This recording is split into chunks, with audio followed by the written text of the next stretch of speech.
യുദ്ധത്തിന്റെ കെടുതിയിൽ നിന്ന് മോചനം ലഭിക്കാതെ അന്ധകാരത്തിലേക്ക് ആണ്ടുപോയ ഗാസ മുനമ്പ് ഇന്ന് ലോകത്തിന്റെ കൺമുന്നിൽ ഒരു വലിയ ദുരന്തത്തിന്റെ നേർക്കാഴ്ചയായിട്ടാണ് നിലകൊള്ളുന്നത്.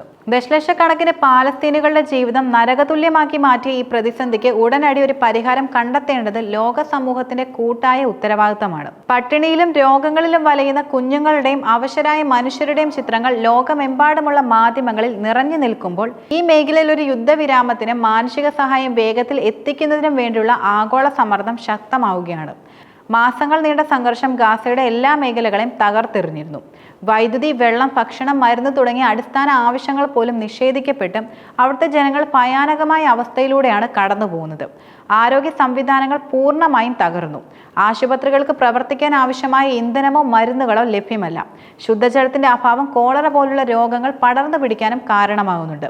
ലക്ഷക്കണക്കിന് ആളുകൾക്ക് വീടുകൾ നഷ്ടപ്പെട്ടു.